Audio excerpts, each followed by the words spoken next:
لبے بام پر کھڑی صرف تماشا دیکھتی ہے، اسی لیے سراج کہتے ہیں کہ مت نصیحت کر مجھے اے زاہد خلوت نشیں، مت نصیحت کر مجھے اے زاہد خلوت نشیں، عشق میں کچھ زور نہیں ہے بازوئے تدبیر کا۔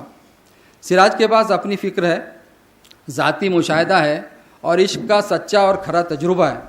چونکہ وہ شدت احساس کے شاعر تھے، اسی لیے عشق کی مختلف نوع کیفیات کے بیان کرنے میں ان کی صداقت اور زبردست اثر انگیزی قاری کو متاثر کرتی ہے۔ نمونتاً یہ دو شعر دیکھیے کہ میں عشق کے طفیل کیا سیر باغ دل، میں عشق کے طفیل کیا سیر باغ دل، اس خوش ہوا بہار کے ہنگام کو سلام، اور عشق کی زنجیر کا پابند ہوں، ہے گلستاں مجھ کو زندہ کی مثال۔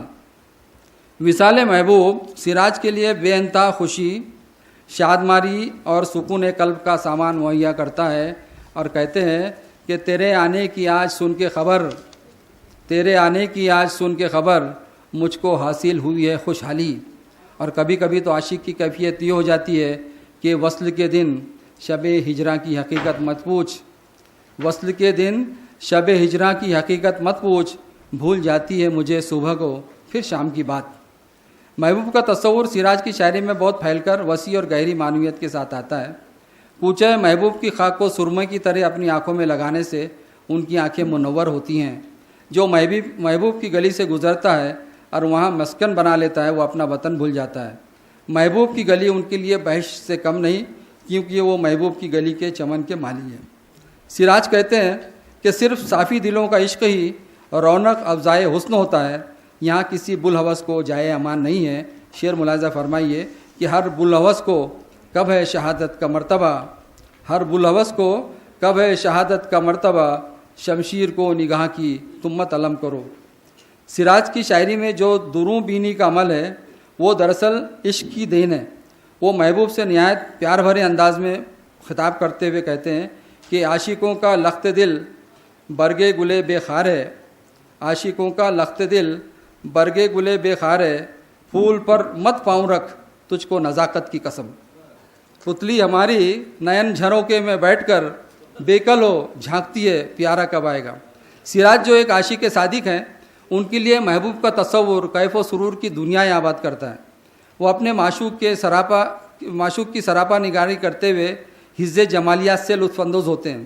معشوق کے انتظار کے لمحات، ہجر و فراق کی ساعتیں، معشوق کی ادائیں، اشوے و غمزے، اس کے ناز نخرے، غرض ایک ایسی ہماہمی ہے جس سے ان کی زندگی کے شب و روز عبارت ہے۔ یہ عشق انہیں محزونی کیفیات سے بھی دوچار کرتا ہے، لیکن ان کے یہاں سیلف پٹی، خود ترحمی نظر نہیں آتی۔ ان کے پاس اتنا ظرف ہے کہ وہ عشق میں اپنی ناکامیابی کا کھلے دل و دماغ سے اعتراف کرتے ہیں، لیکن اداس نہیں ہوتے۔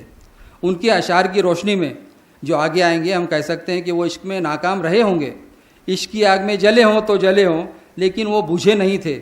ان کی ردیف عشق والی غزل کا بغور مطالعہ کیجئے تو ہمیں عشق کے اسرار کھلتے ہوئے نظر آتے ہیں۔ یہاں صرف 3 شعر میں دے رہا ہوں کہ ہے تجلی بخش جب سے پرتو اسرار عشق، ہے تجلی بخش جب سے پرتو اسرار عشق، تب سے دل میرا ہوا ہے مطلع انوار عشق، لیلی گل چہرے مقصود کو پایا ہے وہ، جو ہوا ہے مثل مجنوں بلبل گلزار عشق، اور ہے خیال چشم خوباں روغن بادام اسے، بستر بے تابی دل پر جو ہے بیمار عشق۔ سراج کی یہاں عشق کے زیر اثر جو درد و غم اور سود و گداس پیدا ہوا ہے، وہ قنوتیت یا نیری یاسیت پر ختم نہیں ہوتا، بلکہ وہ انسان میں درد مندی اور گداختی پیدا کرتا ہے، جینے کا حوصلہ عطا کرتا ہے۔ جنون اور بے خودی جو عشق کی انتہا ہے، وہ حواس انسانی کو بیدار کرتی ہیں۔ ہجر اور فراق یار ان کے غم و اندو میں سرشاری اور سرمستی کے جذبات انگیز کرتے ہیں، جو بڑی شاعری کے امکانات کا پرتو ہے۔ سراج اس کا اظہار یوں کرتے ہیں کہ ڈوب جاتا ہے میرا جی جو کہوں قصہ درد، ڈوب جاتا ہے میرا جی جو کہوں قصہ درد، نیند آتی ہے مجھی کو میرے افسانے سے۔ اور اس کے ساتھ یہ اعتراف بھی ہے کہ رواں ہے طبع میری شعر درد انگیز کہنے میں، رواں ہے طبع میری شعر درد انگیز کہنے میں، مگر پائے ہیں تعلیم اشک حسرت کی روانی سے۔ سراج کا یہی رنگ سخن اور شعر درد انگیز ایک طویل عرصہ گزر جانے کے بعد میر تقی میر کے یہاں پہنچتے پہنچتے شعر شور انگیز بنتا ہے۔ انہیں سوز عشق سے فراغ نہیں تھا، وہ پروانہ وار اپنے محبوب پر نثار ہونے کے لیے ہمیشہ تیار رہتے تھے۔ انہیں اپنے عاشقانہ مزاج پر صرف ناز ہی نہیں بلکہ یہ زوم بھی تھا کہ اور عاشقوں مثال مجھے تم نہ بوجھیو، اور عاشقوں مثال مجھے تم نہ بوجھیو، سب مبتلا عام ہے میں مبتلا خاص۔ جذبہ عشق ان میں اس حد تک سرائیت کر چکا تھا کہ وہ سراپا رہین عشق بن گئے، اور یہی وہ مقام ہے جب عاشق صادق پر اسرار کائنات منکشف ہونے لگتے ہیں۔ شعر ملاحظہ فرمائے کہ روشن سبب عشق کے کیفیت عالم، آئی نئے دل ساغر جمشید ہوا ہے۔ سراج نے کفر و ایمان اور شیخ و برہمن میں کبھی امتیاز نہیں رکھا۔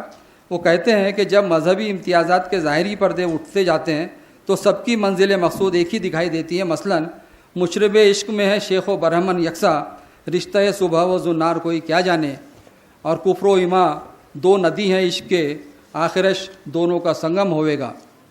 یہ بھی توجہ طلب ہے کہ سراج جہاں ظاہری حسن پر فریفتہ ہے، وہیں ان کے اشعار دل کی تڑپ کے زیر اثر قاری کو متاثر کرنے میں کامیاب ہے۔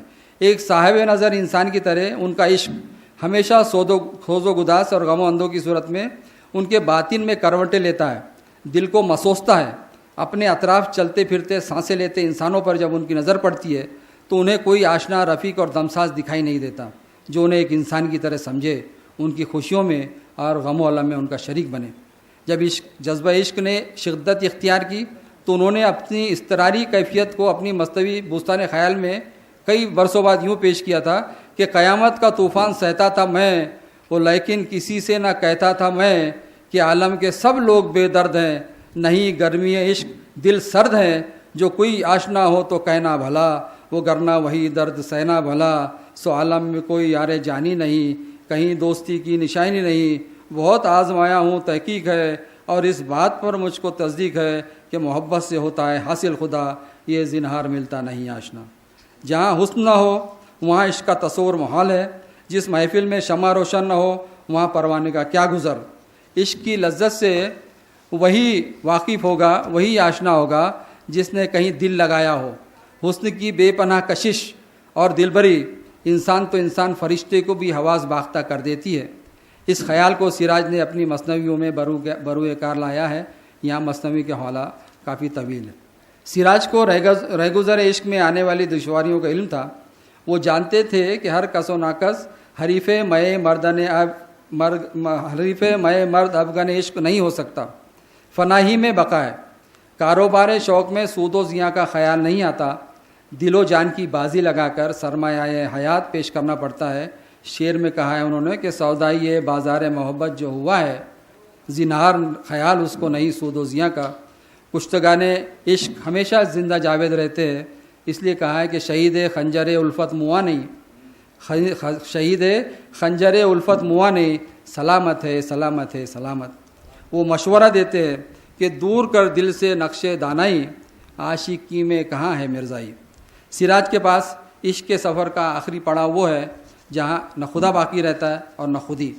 اس مقام پر پہنچ کر عاشق حیرت و استجاب سے پکار اٹھتا ہے کہ خبر تحیر عشق سن، نہ جنوں رہا نہ پری رہی، نہ تو رہا نہ تو میں رہا، جو رہی سو بے خبری رہی۔